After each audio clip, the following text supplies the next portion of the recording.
खबरों का सारथी। अटल बिहारी वाजपेयी की पुण्यतिथि पर मुख्यमंत्री पुष्कर सिंह धामी ने श्रद्धा सुमन किए अर्पित। श्रद्धांजलि दी। सीएम धामी ने किया अटल जी को नमन।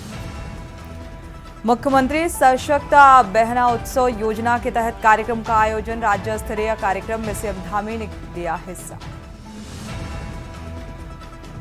उत्तराखंड विधानसभा सत्र की तैयारी तेज। 21 से 23 अगस्त तक गैरसैंण में आहूति होगा मानसून सत्र। कोलकाता प्रकरण के विरोध में ऋषिकेश एम्स में रेजिडेंट डॉक्टर्स की हड़ताल जारी। आईएमए के आह्वान पर कार्य बहिष्कार का ऐलान। प्रदेश में रक्षाबंधन के चलते अभी से ट्रेन फुल 100 तक पहुंची। अब वेटिंग घर जाने के लिए करनी पड़ेगी जद्दोजहद।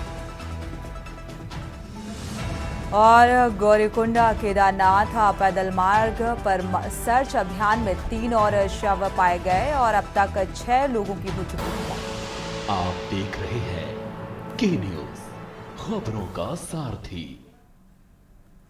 खबर उत्तराखंड के साथ में सूरी चौहान। खबरों की शुरुआत अहम खबर के साथ। मुख्यमंत्री पुष्कर सिंह धामी ने पूर्व प्रधानमंत्री स्वर्गीय अटल बिहारी वाजपेयी की पुण्यतिथि पर पहुंचकर श्रद्धा सुमन श्रद्धांजलि अर्पित की और आज पूर्व प्रधानमंत्री स्वर्गीय अटल बिहारी वाजपेयी की 6वीं पुण्यतिथि है। इस अवसर पर देश भर में उन्हें याद किया जा रहा है।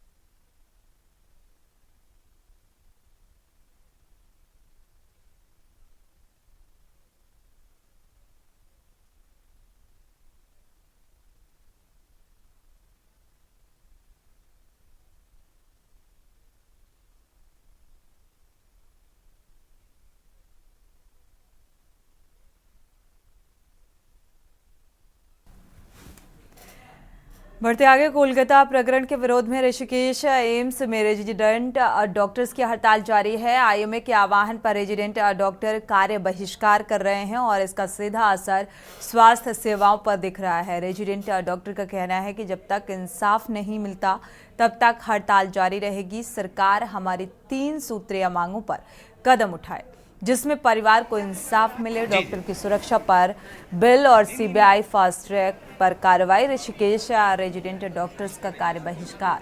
लगातार प्रदर्शन और सेवाएं पूरी तरीके से बेपटरी हुई हैं। इमरजेंसी ओपीडी में कम संख्या में दिखे मरीज।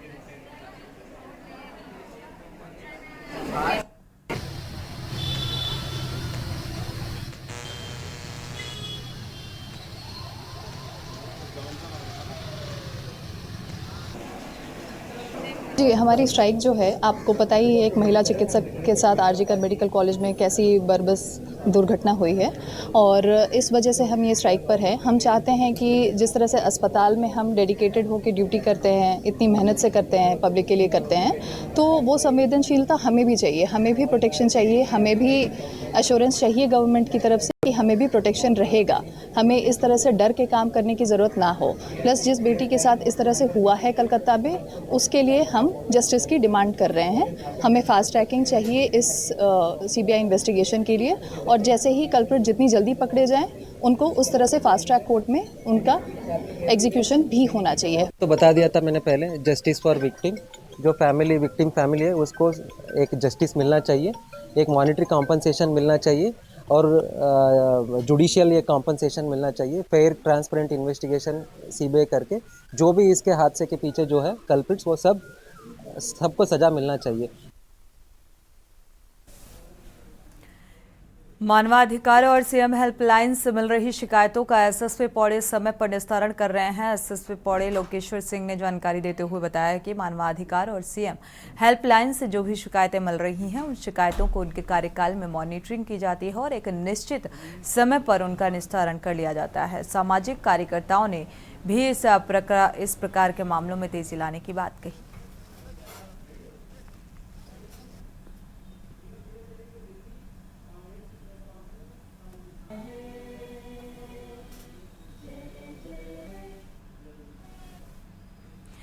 सीधे दिल्ली लेकर चलते हैं, जहां पर कांग्रेस प्रेस कॉन्फ्रेंस कर रही है। क्या कुछ कहा जा रहा है, सुनाते हैं।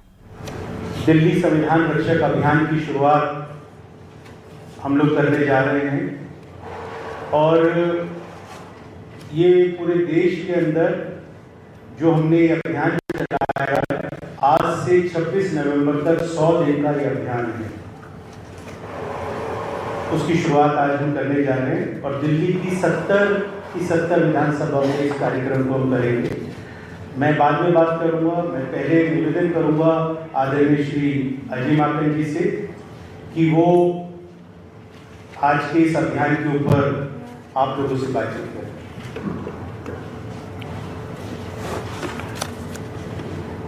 धन्यवाद नीलोथिया जी। चूंकि ये प्रेस वार्ता है, इसलिए मैं सीधे के सीधे प्रेस के साथियों को ही संबोधित करूंगा। आप सभी हमारे जो मीडिया के साथी हैं, आप सब लोगों का बहुत बहुत स्वागत है। जैसे अभी राजेश लोथिया जी ने बताया यहाँ पे हम सब लोगों के सामने कि किस प्रकार से 100 दिन में पूरे देश भर के अंदर संविधान रक्षक अभियान को ये पूरे देश के अंदर लागू करेंगे। मुझे ये बताते हुए बड़ी खुशी है कि इससे पहले हमारे एससी कांग्रेस एससी सेल, जिसको राजेश लोथिया जी राष्ट्रीय स्तर पे जिसको लीड करते हैं, हेड करते हैं, उसने पूरे देश भर के अंदर 3 लाख संविधान रक्षक अभी तक के ऑलरेडी बना दिए।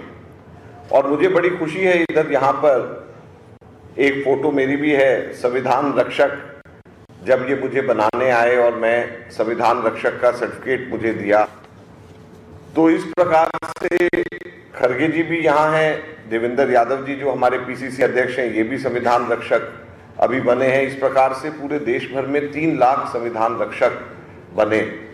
और अब आगे की कड़ी के अंदर 100 दिनों में दिल्ली के 70 के 70 विधानसभा क्षेत्रों के अंदर जाने का कार्यक्रम है और हर विधानसभा क्षेत्र में जाकर के संविधान रक्षक बनाने का कार्यक्रम हमारे शेड्यूल कास्ट डिपार्टमेंट, जिसको राजेश लोथिया जी हेड करते हैं, कांग्रेस के शेड्यूल कास्ट डिपार्टमेंट, वो यहाँ पर करेगा और दिल्ली प्रदेश कांग्रेस कमेटी साथ में मिलकर के इनको सहयोग करेगी।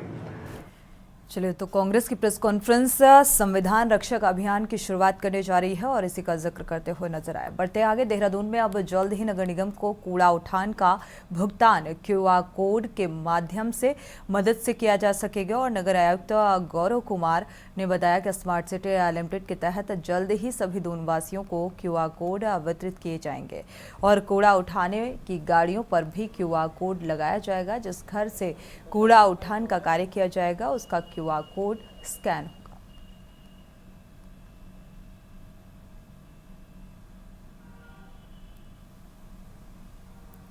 देखिए, ये प्रोजेक्ट स्मार्ट सिटी के सहयोग से नगर निगम कर रहा है। इसमें सभी घरों को एक QR कोड दिया जाएगा, साथ ही गाड़ियों को भी QR कोड दिए जाएंगे। जिस घर से भी गाड़ी कूड़ा उठान करेंगी उसका QR कोड स्कैन होगा। जहाँ से कूड़ा नहीं उठेगा उसकी हमको तत्काल सूचना मिल जाएगी। इससे बेटर मॉनिटरिंग सुनिश्चित हो पाएगी, बिल्कुल होगी। और उस QR कोड को हम कुछ समय पायलट प्रोजेक्ट करने के बाद जनता के लिए भी खोल देंगे, ताकि सभी लोग देख पाएँ कि गाड़ी कूड़ा उठा रही हैं अथवा नहीं उठा रही हैं। देहरादून के सहारनपुर रोड के पास स्थित आड़त बाजार को शिफ्ट करने की सरकार ने कवायद तेज कर दी है और वहीं MDDA की बोर्ड बैठक में भी इसकी शिफ्टिंग के लिए 126 करोड़ के बजट को मंजूरी दे दी गई। राज्य सरकार के शहरी विकास मंत्री डॉक्टर प्रेमचंद अग्रवाल ने बताया कि जल्द ही आड़त बाजार को शिफ्ट करने की प्रक्रिया की शुरुआत की जाएगी।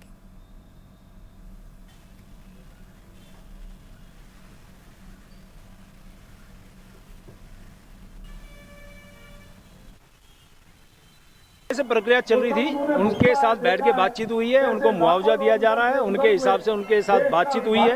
बहुत जल्द जो लोग मुआवजा लेंगे या जो लोग जगह लेंगे उनके लिए ब्राह्मणवाला में जगह चिन्हित कर ली गई है, उनको आवंटित की जाएगी। इससे हमारा जो आड़त बाजार एक जगह पे एक ही छत के नीचे लोगों को एक सुविधा के रूप में दिखाई देगा, एक सुंदर व्यवस्था वहाँ पे होगी। और साथ में जो सहारनपुर रोड का जो हमारा ये मार्ग था वो बहुत अवरुद्ध रहता था, क्योंकि आप जानते हैं ट्रक और वो सारी चीज़ वहाँ पे बाधा उत्पन्न करती थी। अब उससे भी निजात मिलेगी। केंद्र और राज्य सरकार कृषकों और महिलाओं की आर्थिकी सुधारने के लिए बेहतर प्रयास कर रही है, जिसके चलते कृषकों को जहां फसल बीमा, सहायता राशि और निःशुल्क खाद व बीज तक उपलब्ध कराए जा रहे हैं, वहीं महिलाओं को स्वयं सहायता समूह और विभिन्न कल्याणकारी योजनाएं बनाकर उन्हें रोजगार के संसाधन उपलब्ध कराए जा रहे हैं। इसी क्रम में उद्यान विभाग ने एक अलग ही पहल की शुरुआत की। सहायता समूह की महिलाओं की आजीविका बढ़ाने के लिए प्रशिक्षण कार्यक्रम की शुरुआत की है और इसके चलते ग्रामीण क्षेत्रों में बने स्वयं सहायता समूह की महिलाओं को सब्जी व फल उत्पादन से जोड़ने के प्रयास किए गए। तो बहुत सारे हैं, एक्टिव कौन सा है उसे हम देंगे, फिर आगे उसे प्रायोरिटी देंगे।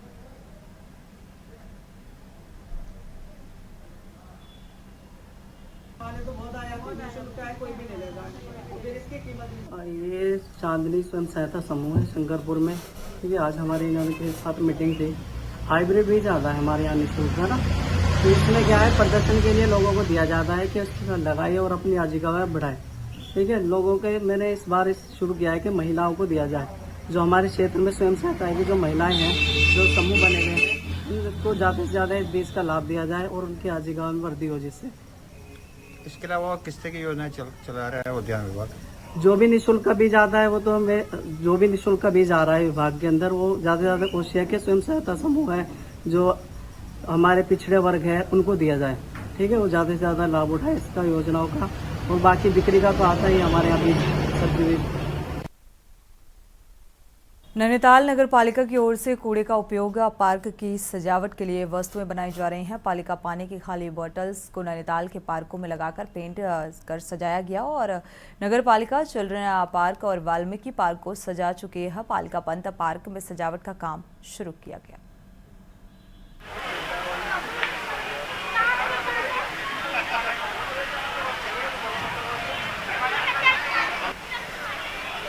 जो निकाय को गाइडलाइन प्राप्त हुई थी, उसमें जो है समस्त नगर निकाय, नगर निगम, नगर पालिका, पंचायतों द्वारा जो है एक वेस्ट टू वंडर पार्क को क्रिएट किया जाना था, जिसके संबंध में नगर पालिकाओं को जो है रैंकिंग मिलती है, उनको जो है उसके अंक भी प्रदान किए जाते हैं, ताकि स्वच्छ सर्वेक्षण 2024 में अधिक से अधिक अंक प्राप्त करके अपना जो है श्रेणी बढ़ाई जा सके।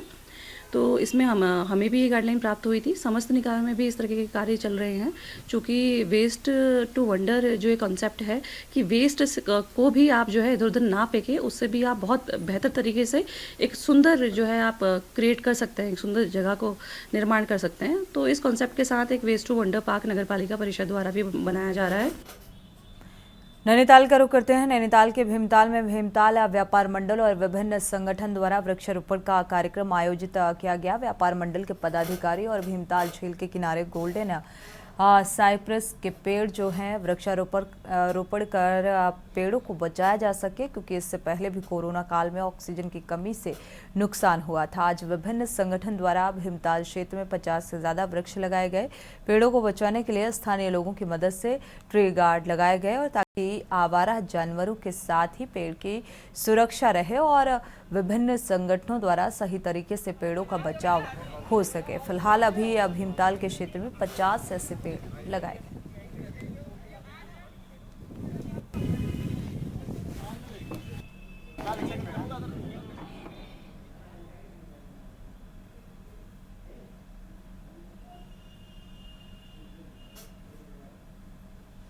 वक्त एक छोटे से ब्रेक का, लौटेंगे जल्द। आप देख रहे हैं के न्यूज, खबरों का सारथी।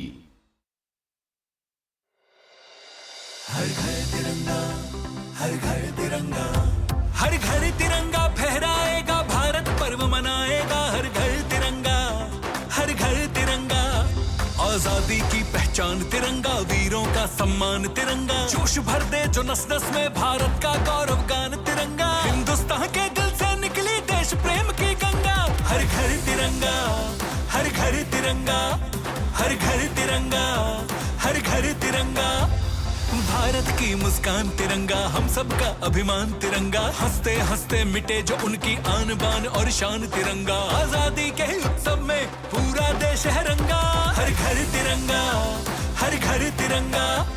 दिनांक 13 से 15 अगस्त 2024 के मध्य हर घर तिरंगा अभियान का भव्य आयोजन किया जा रहा है।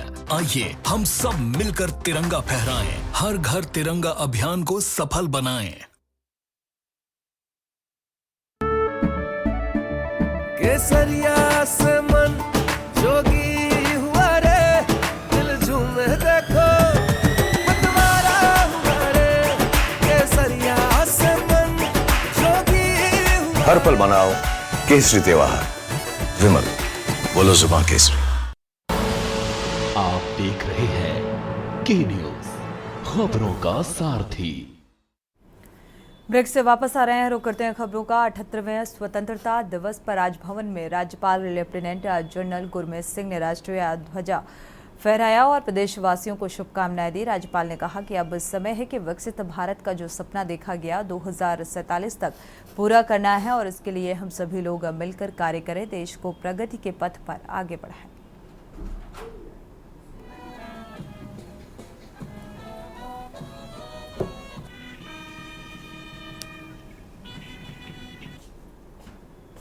मैं आज 78 स्वतंत्रता दिवस के शुभ अवसर पर हर उत्तराखंड, हर भारतीय को हार्दिक बधाई और शुभकामनाएं।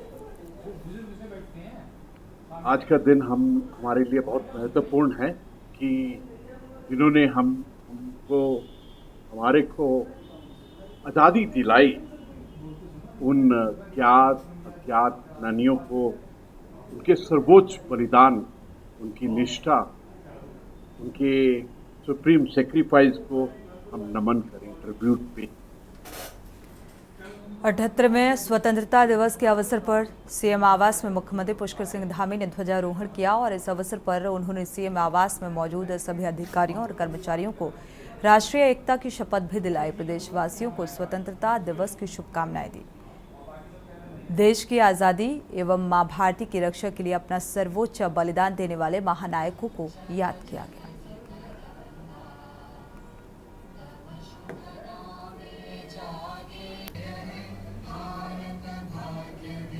सभी को 15 अगस्त स्वतंत्रता दिवस की आप सभी को बहुत शुभकामनाएं, सभी को बधाई देता हूं।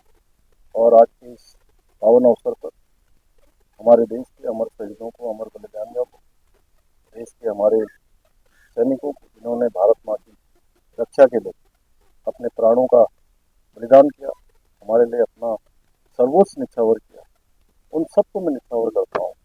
और आपदा में जो हताहत हुए हैं, जिनके परिवार के बीच के लोग उनको छोड़ के गए हैं, उन सभी के प्रति भी श्रद्धांजलि व्यक्त करता हूँ। और हमारे प्रधानमंत्री आदरणीय मोदी जी के नेतृत्व में आज हमारा देश तेजी से आगे बढ़ रहा है। आज विश्व के अंदर भारत दुनिया का सशक्त भारत, समृद्ध भारत के रूप में आज पहचान बना रहा है। हमारे शहीदों के, हमारे बलिदानियों के, हमारे सैनिकों के। देहरादून का रुख करते हैं, जहां पर उत्तराखंड के सीएम पुष्कर सिंह धामी क्या कुछ कह रहे हैं, सुनते हैं। सीमित न रहे, उससे भी आगे जाना है आपने। बच्चों के व्यक्तित्व निर्माण और उनके नैतिक मूल्यों के विकास में हमको अहम भूमिका निभानी है। देखिए, आप बहुत सौभाग्यशाली हैं कि आप लोगों को ये शिक्षा प्राप्त करने के बाद अब काम भी मिल गया आगे का। लेकिन आज हमारे पास बहुत सारे लोग हैं जो आज एमए भी किए हुए हैं, एमकॉम भी किए हुए हैं, एमएससी भी किए हुए हैं, लेकिन वो लोग जो है आज कहीं ना कहीं उस प्रकार से काम पर नहीं लग पा रहे हैं जिस प्रकार की इच्छा है। तो उस दिशा में भी शिक्षा को ले जाना है। जरूरी नहीं है कि आपको वही विभाग मिला हुआ है कि प्रोफेशनल कोर्स आप ही ने करवाने हैं, आप उससे आगे भी जा सकते हैं। ये मान के चलिए कि मल्टीटास्क है ये आपके पास। अभी मल्टीटास्क के चक्कर में भूल भुलैया न बन जाए। उसमें भी हमको जो है बिल्कुल दिशा ठीक रखनी है कि बिल्कुल कहते हैं लक्ष्य तय, दिशा स्पष्ट। इसलिए मेरे सामने अगर कोई बालक बालिका आ रहे हैं छात्र छात्राएं आ रहे हैं, तो उसके बारे में भी देखते ही हम लोगों के दिमाग में ये आ जाना चाहिए कि वास्तव में इसके अंदर किस प्रकार की प्रतिभा है। उसकी प्रतिभा को पहचानना भी, यह भी शिक्षा का एक महत्वपूर्ण अंग है, और हम पहचान लेंगे तो उसका जीवन बन जाएगा। अन्यथा कई बार माता पिता कहते हैं बेटा तुझे डॉक्टर बनना है, तुझे इंजीनियर बनना है, तुझे कुछ और बनना है, जबकि होना ये चाहिए कि माता पिता कहें कि बेटा और बेटी तुझे एक अच्छा इंसान बनना है। तो जब वो अच्छा इंसान बनेगा तो सारी चीजें उसके अंदर स्वतः ही आ जाएंगी। आप लोग बच्चों के जीवन की वास्तविकता के लिए भी तैयार करें। आज जो चुनौतियां हैं, जलवायु परिवर्तन से लेकर सतत विकास, वैश्विक नागरिकता जैसे समसामयिक मुद्दों पर भी आज बच्चों को शिक्षित करना बहुत आवश्यक है। एक शिक्षक के रूप में आपका यह भी कर्तव्य है कि बच्चों को सकारात्मक और प्रेरणादायक, आकर्षक जो वातावरण है वो प्रदान करें, जिससे वो न केवल शिक्षित हो बल्कि अच्छे नागरिक भी वो बने। इस दिशा में भी हमको प्रेरित करना होगा, क्योंकि अब धीरे धीरे वो सब चीज थोड़ा न्यूनता में जा रही है। समग्र विकास भी शिक्षा का जो है मूल उद्देश्य होना चाहिए। हमारी सरकार शिक्षा के क्षेत्र में सुधार और नवाचार के लिए लगातार प्रयास कर रही है। हमने हमेशा सुनिश्चित किया है कि राज्य के हर कोने में गुणवत्ता शिक्षापूर्ण हो, शिक्षा पहुंचे। इसके लिए अनेक योजनाओं और कार्यक्रमों को हमने लागू किया है। इस बार जो धन सिंह जी बता रहे थे 6000 शिक्षकों का जो स्थानांतरण हुआ है, वह भी पहली बार काउंसलिंग की पद्धति से इस पद्धति को आगे बढ़ाया गया है। और हम तो चाहते हैं कि भविष्य में आप लोगों को अपना स्थानांतरण करवाने के लिए कहीं न जाना पड़े, ना हमारे पास आना पड़े, ना धन सिंह जी के पास जाना पड़े, ना डायरेक्टर महोदय, ना सचिव महोदय, ना अपर सचिव महोदय, किसी के पास न जाना पड़े। अब देखिए, बैंक में जो लोग नौकरी करते हैं उनको कहीं स्थानांतरण के लिए कहीं सिफारिश लगानी पड़ती है, फौज वालों को लगानी पड़ती है, नहीं लगाते। अर्धसैनिक बलों में, बीएसएफ में, सीआरपीएफ में या एसएसबी में या अन्य संस्थानों में जो नौकरी करते हैं या सेवा देते हैं, देश के किसी कोने में रहते हैं, उनको पता है कि एक ये तय प्रक्रिया है, उस तय प्रक्रिया के तहत होगा। लेकिन ये होगा कब? जब पूरी तरह से जो ट्रांसपेरेंट व्यवस्था है वो लागू हो जाएगी, मन में लोगों के विश्वास आ जाएगा। उसकी हमने ये शुरुआत की है। इस बार ये शुरुआत आगे बढ़ेगी तो निश्चित रूप से होगा। हमें विश्वास है कि आप इन संसाधनों का जो इंफ्रास्ट्रक्चर स्कूलों में सुधार हुआ है, अभी धन सिंह जी ने कहा है कि डी श्रेणी के हमारे समस्त नए विद्यालयों के लिए जो धनराशि है वो धनराशि प्रदान की जाएगी उनके निर्माण के लिए, पुनर्निर्माण के लिए। जो भी आप प्रस्ताव बना देंगे, डी क्लास के जितने भी विद्यालय हैं, धनराशि आप 50 करोड़ कह रहे थे, अगर 50 के उसके 60 भी पहुंच जाएगा तो उतने भी करेंगे। हाँ, जो डिमांड होगी आप बना के भेज दीजिए। और क्लस्टर विद्यालयों के निर्माण और विकास के लिए भी धनराशि साथ में प्रदान की जाएगी, क्योंकि इंफ्रास्ट्रक्चर। और इसी बीच रुड़की से खबर सामने आ रही है। रुड़की से अहम खबर,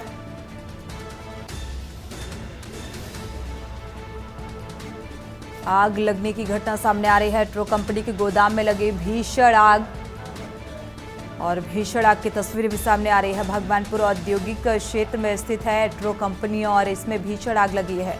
आग लगने से करोड़ों रुपए का नुकसान हुआ। करोड़ों के नुकसान का अनुमान, बड़ी खबर। इसी के साथ बुलेटिन में इतना ही। आगे खबरों के लिए आप देखते रहिए के न्यूज़ इंडिया। आप देख रहे हैं के न्यूज़, खबरों